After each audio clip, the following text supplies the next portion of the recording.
Pierre Kiep. Hamza Ingeman ressemble à une excellente pioche du LOSC, mais n'a pourtant pas le temps de jeu auquel il pourrait espérer. Si tu étais à la place de Genesio, comment gérerais-tu la rotation entre cet attaquant et Olivier Giroud? Le problème, c'est que Olivier Giroud, on s'aperçoit que depuis quelques semaines, et en toute logique, il a 38 barreaux, c'est plus ça, quoi. Il a été en grande difficulté contre Angers ce week-end.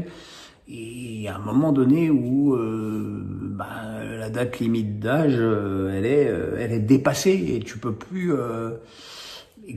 espérer être vaincu. Et surtout qu'Ingaman, à chaque fois qu'il y rentre, pratiquement il marque. Au point qu'on pourrait aujourd'hui se demander si Ingaman n'est pas préférable d'avoir Ingaman comme titulaire à la pointe de l'attaque du LOSC que Giroud. Le problème, c'est qu'à chaque fois que Giroud marque un but, c'est un tel événement et il a une telle cote d'amour probablement un petit peu démesurée que Giroud il a mis un but, mais bon c'est pas parce que tu le vois 100 fois à la télé qu'il a marqué 100 buts.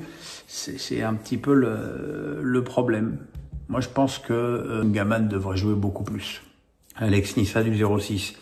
Diouf est de plus en plus décisif depuis plusieurs matchs. Est-ce que le regain de performance de Diouf peut être lié au fait que Nice joue plus bas depuis quelques matchs, comme c'était le cas plus extrême lorsqu'il était à Reims l'an dernier? Oui, c'est une possibilité. C'est une possibilité, même si je vois Evan Diouf faire des arrêts de grande qualité, que je l'ai jusqu'à présent assez rarement vu faire, que ce soit à Reims ou à Nice. Je pense que c'est juste un gardien qui progresse. Vu le niveau global de cette équipe de Nice, c'est plutôt pas mal d'avoir un joueur décisif. Il avait quand même une lourde tâche de remplacer Boulka dans le but de Nice, et après des débuts très compliqués, pour pas dire pénibles, il est maintenant bien meilleur.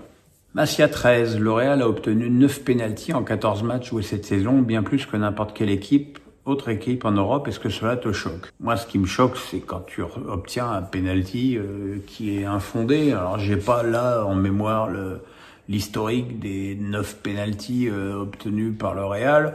En tout cas, le dernier, celui contre Valence, il y avait une triple faute sur l'action. Il y avait une main, puis Bellingham ceinturé, puis Mbappé ceinturé. Donc, tu avais l'occasion de siffler 3 pénaltys pour le prix d'un. Après, il y a quelque chose qui ne trompe pas, c'est que plus tu as une équipe qui rentre dans la surface balle au pied, plus tu multiplies tes chances d'avoir des pénaltys. Après, il est bien évident que, notamment en Espagne, le Real est certainement pas forcément, on va pas dire clairement avantagé, mais bon, il y a une bienveillance du corps arbitral pour le Real et pour le Barça. Voilà, mais bon, il y a eu aussi pas mal de pénaltys pour le Real en Ligue des Champions. Je pense que c'est aussi dû au fait que c'est une équipe avec Mbappé, avec Rodrigo, avec Güler, avec Vinicius. C'est une équipe qui rentre beaucoup balle au pied dans la surface adverse. Alex Penon, que penses-tu de la polémique liée à l'organisation d'une cérémonie par le Real pour le soulier d'or de Mbappé, après avoir fait saison blanche en perdant tous les classicos et après une attitude ridicule au Ballon d'Or? N'est-ce pas un peu too much de la part du club madrilène? Alors, il semblerait que c'est une tradition. Alors, d'habitude, c'est organisé par le journal Marca, la remise du soulier d'or à Cristiano Ronaldo. Là, ça a été organisé par le club. Bien sûr que c'est fait aussi pour compenser l'absence du Real, à la fois de tous les trophées de la saison dernière et de l'absence du Real au Ballon d'Or. On verra d'ailleurs si Mbappé est en position de remporter le Ballon d'Or à la fin de la saison, si le Real boycottera encore une fois la cérémonie. En tout cas, je doute que si Mbappé est en position de remporter le Ballon d'Or, lui la boycotte, mais bon, on verra. Après, il y a une dimension marketing, évidemment. Je veux dire, aujourd'hui, le Real fait all-in sur Mbappé. En termes de marketing, c'est important de montrer, d'exposer son joueur.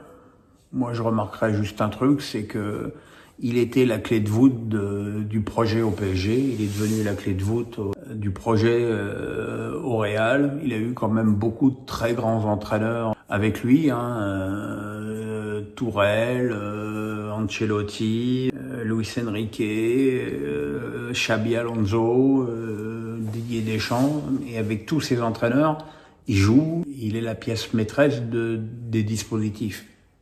À mon avis, au bout d'un moment, il doit quand même y avoir une raison. Alex Penon, avec l'accumulation des matchs et le nombre de soirées et journées foot que tu t'infuses, arrives-tu encore à attendre avec impatience les grandes échéances du premier semestre 2026 qui s'annoncent riches entre la CAN, la fin de la LDC et pour finir la Coupe du Monde? Alors, j'attends surtout la CAN avec impatience puisqu'encore une fois, il est prévu que je m'y rende début janvier. D'ailleurs, à ce moment-là, je sais pas trop comment je pourrais couvrir les premières journées de championnat. Je me débrouillerai comme j'ai pu le faire avec l'hôtel pour avoir ce qu'il faut pour regarder les matchs. Oui, évidemment, la fin de la LDC, ça me hype, et puis la Coupe du Monde aussi, forcément. D'abord parce que c'est quand même des moments extrêmement importants pour ma chaîne, et que c'est les matchs de l'équipe de France et tout ça sont des matchs à forte audience. Donc c'est effectivement très important. Mais c'est vrai que aujourd'hui, le fait d'avoir cette chaîne m'impose de regarder des matchs. Pour être tout à fait franc, je pense que si j'avais pas ma chaîne, j'aurais pas regardé Brest-Lyon hier soir, ou en tout cas au bout d'un quart d'heure, je serais allé me coucher ou je serais allé faire autre chose. En plus, j'avais des amis qui étaient à la maison.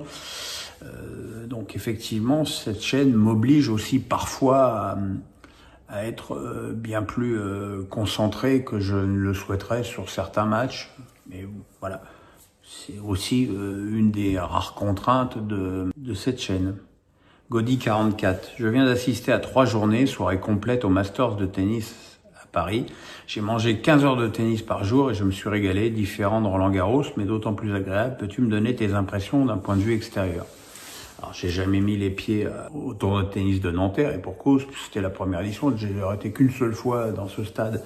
C'était pour un combat de Tony Yoka avec Canal. Je pense qu'en termes d'organisation, c'était bien.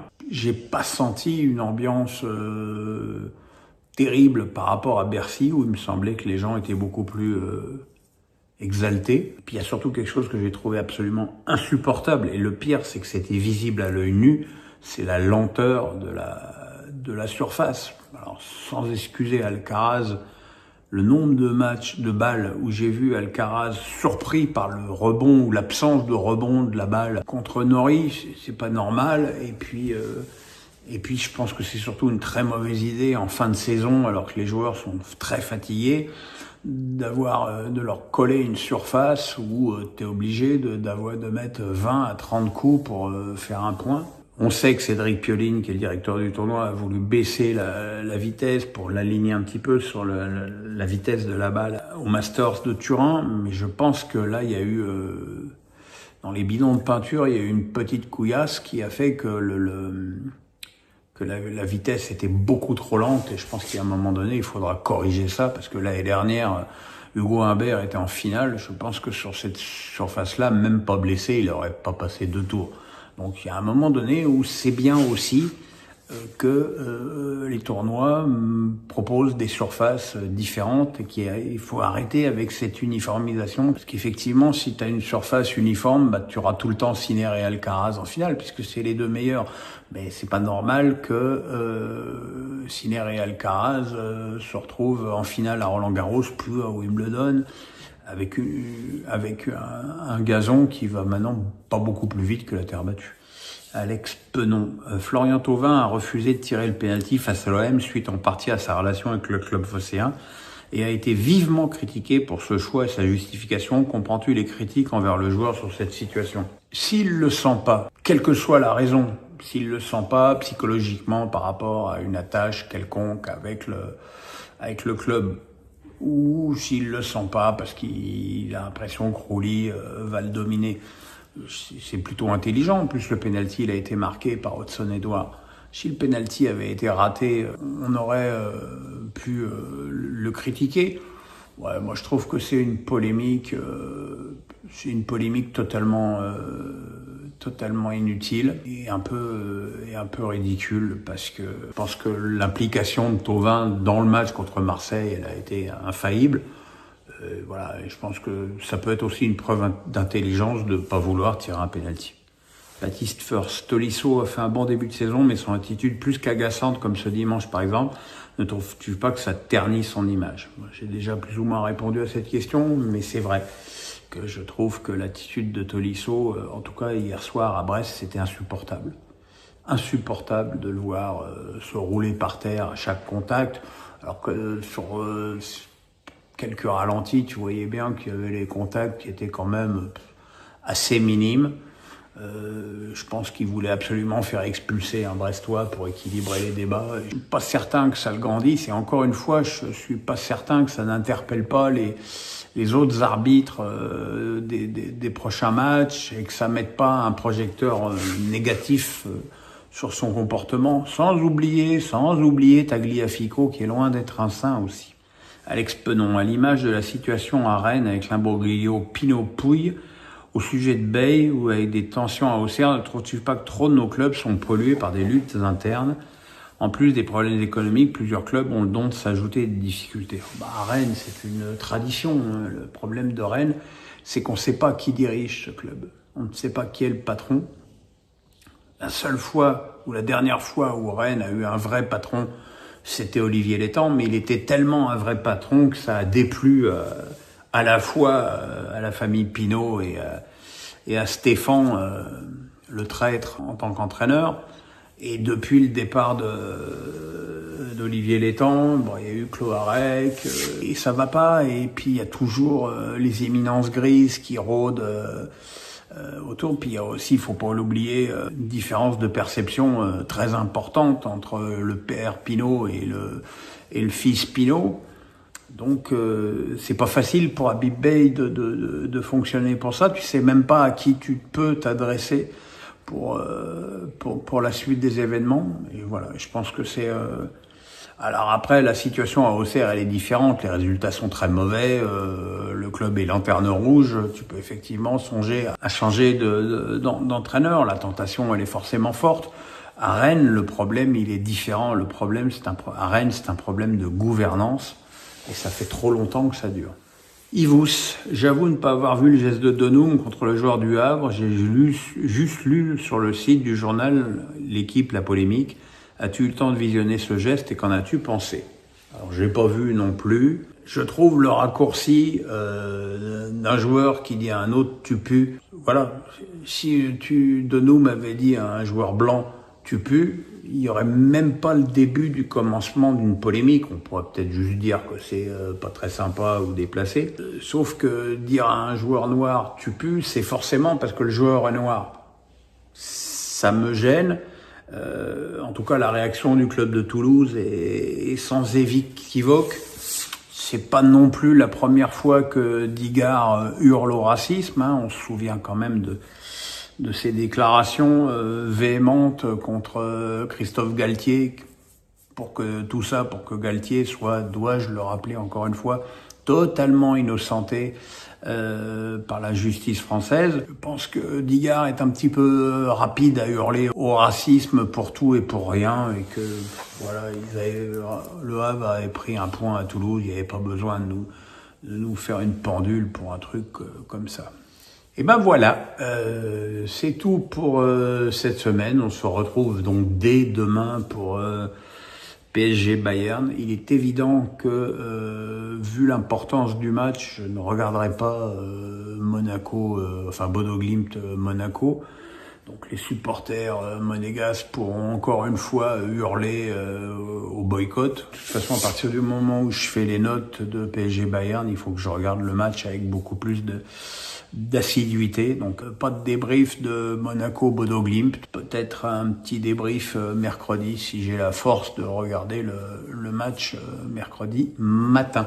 Voilà les amis, bonne journée, le pouce, la cloche, on s'abonne, bye bye bye.